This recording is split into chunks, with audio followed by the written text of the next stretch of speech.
All right, hello and welcome to another Expert Insight interview. My name is John Golden from Sales Pop, online sales magazine, and Pipeliner CRM, joining you as usual from a sunny San Diego. And today I'm delighted to be joined by Kyle Erickson, who is in Coleraine in Minnesota. How you doing, Kyle?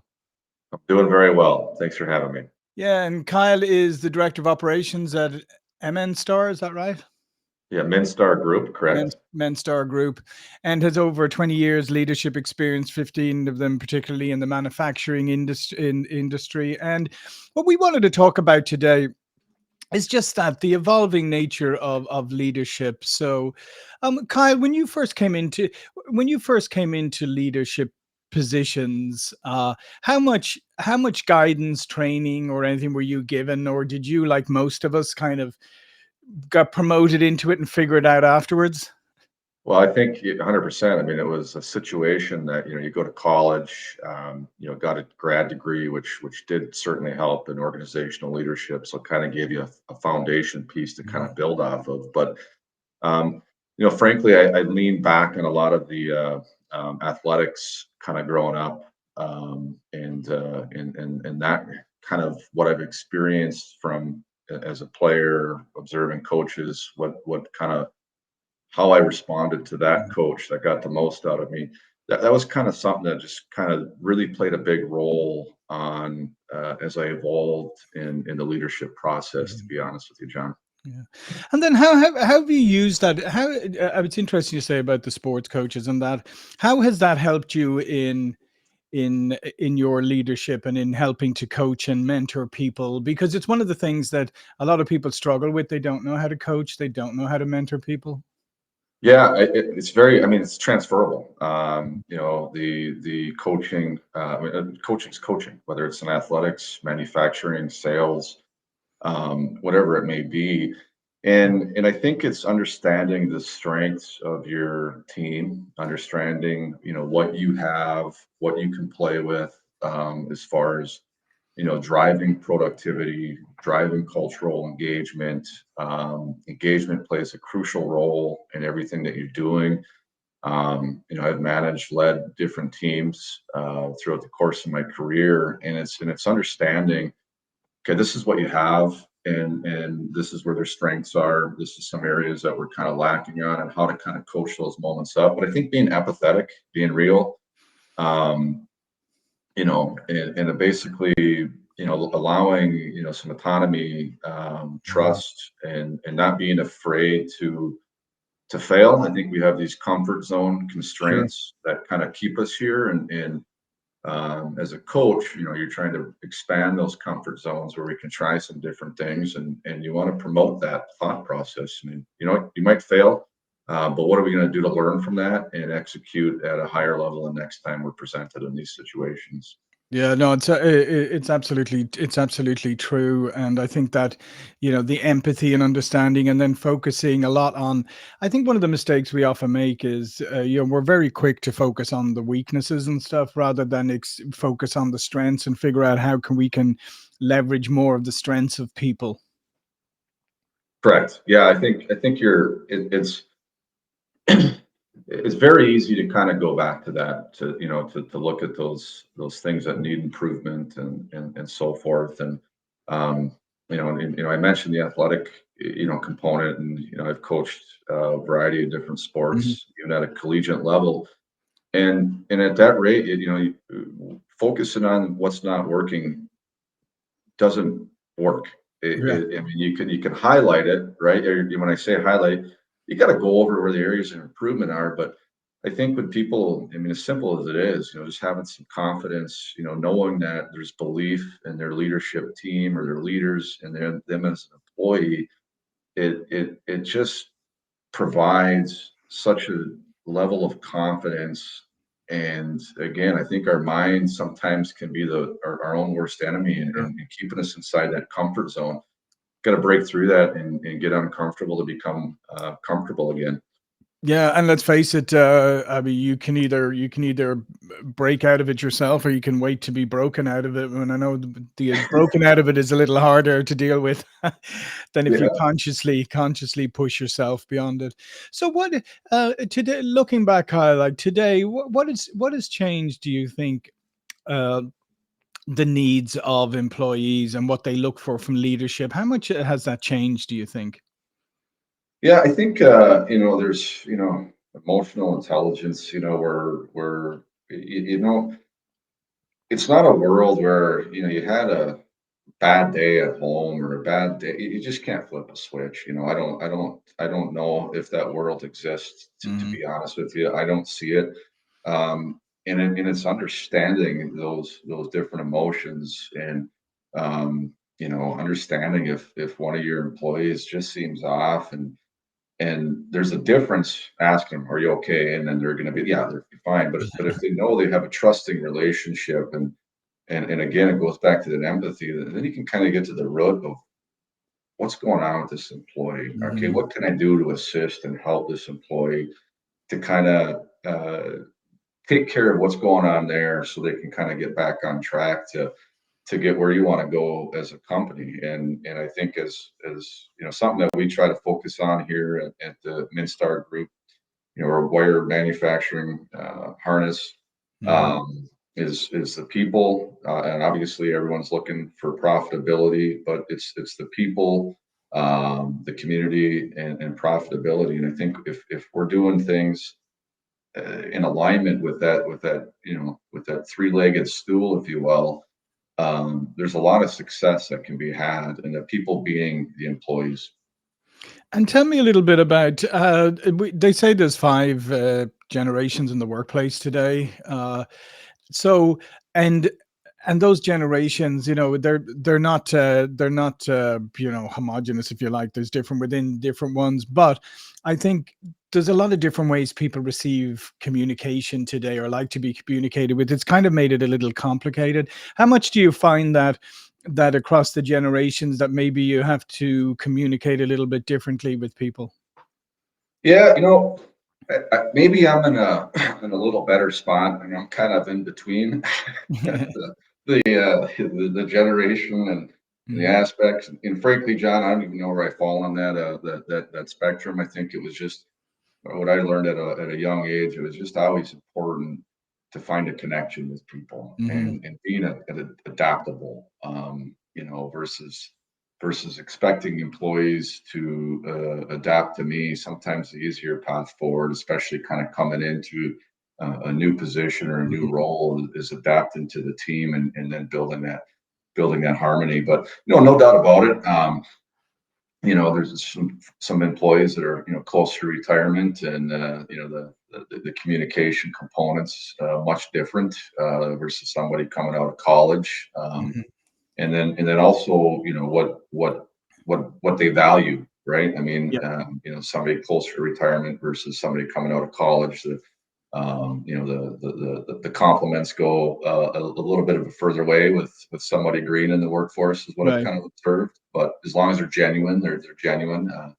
But yeah, there is a little bit of a variance, as the world knows. But I guess me being in my 40s, I kind of fall in between Mhm. both sides, if that makes sense, John. Absolutely. And how much has the way your business is constructed changed in terms of like personnel? Do you still have most people like operate in facilities, or do you have remote contract workers? Do you have multiple different types of employees or contractors or? Yeah, so where I'm at now with the Minstar Group, been here for about 7 months. We're manufacturing, and basically it's everybody on site here. Mhm, Where I was at previously, we had a little bit of the blended approach. Obviously, manufacturing needs to be on site. You had the yeah. hybrid, you had the remote.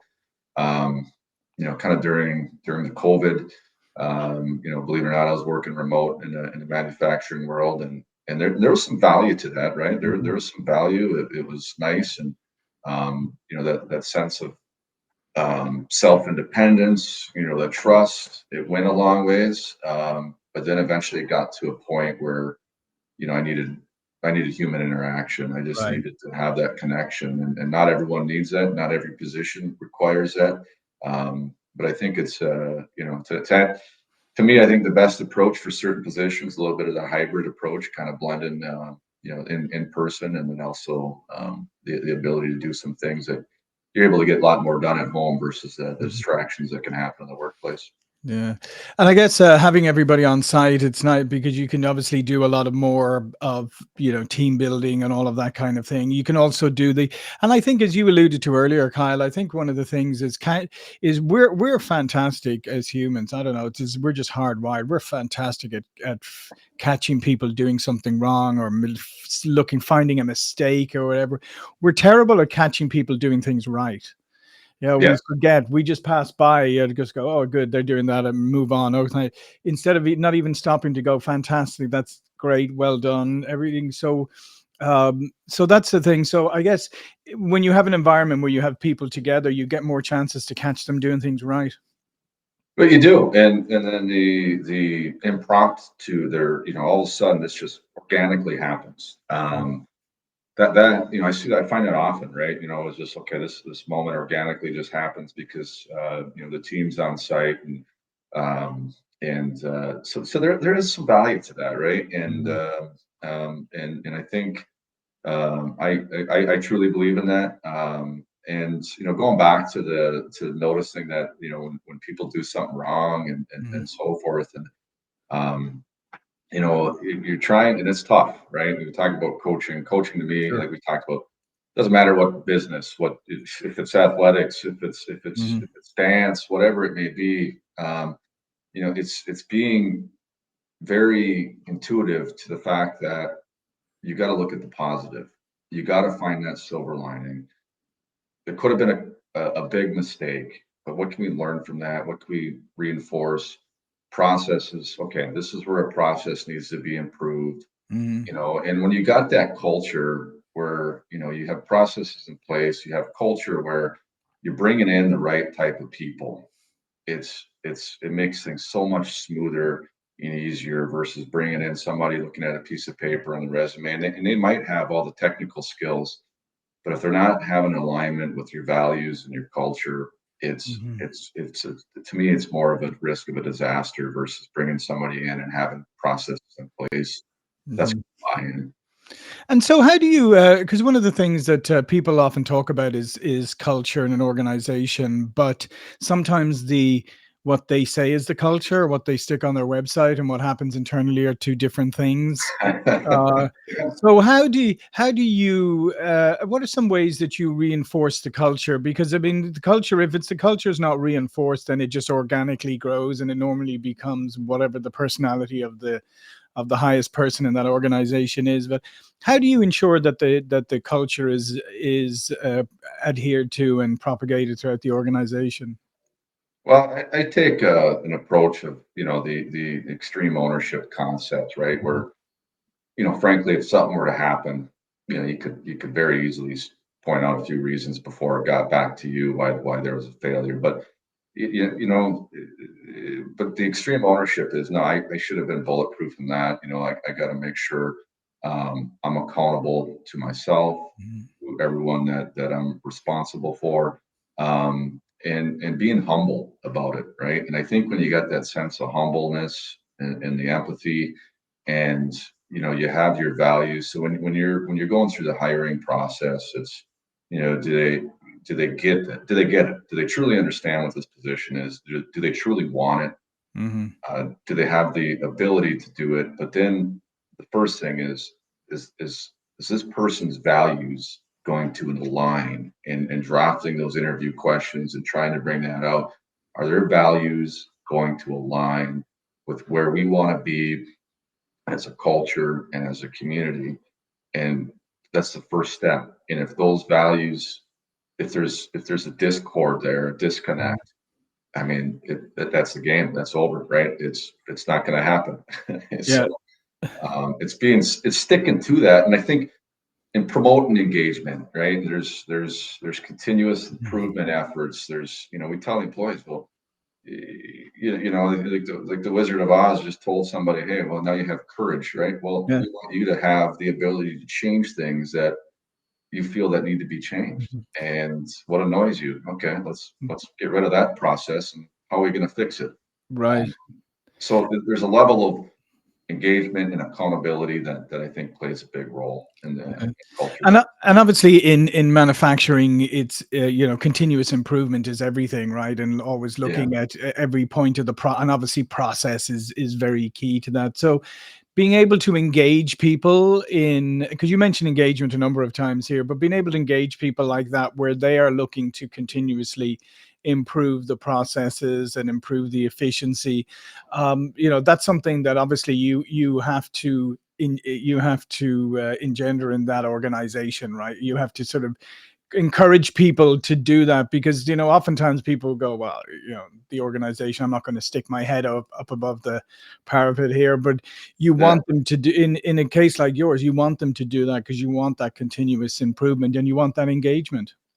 yeah, right. I mean, work's a four-letter word, and but we want to make it where there's providing value to individuals, providing value to the community, providing value to our customers, and I think that the continuous improvement mindset, the lean manufacturing, things that have Mhm. been around for decades, if you will, and then kind of just blending it in where the world's at today, and the approach of like a 2 second lean concept Mhm. where well, I don't really like the way the inventory is laid out, but make this minor tweak. It makes me, well, go do it.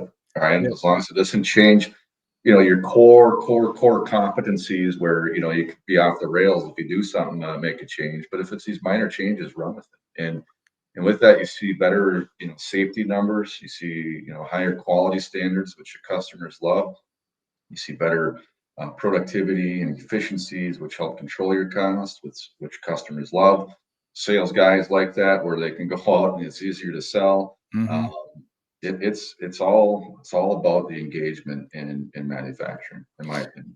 Yeah, and lean obviously is critical. I actually did a lean office course some years back, and we tried to bring lean principles into into a different type of organization, not manufacturing, but into a services based organization, a consulting based organization, and it is very interesting. I think people have a lot to learn from manufacturing, because once you get into that lean process and you start assessing all of the all of the different handoffs and points and things, even down to something as simple as, well, this group in the office, I remember, like, they use the printer 90% of the time, right? They're the highest users of the printer, but where's the printer? It's on the far side of the office.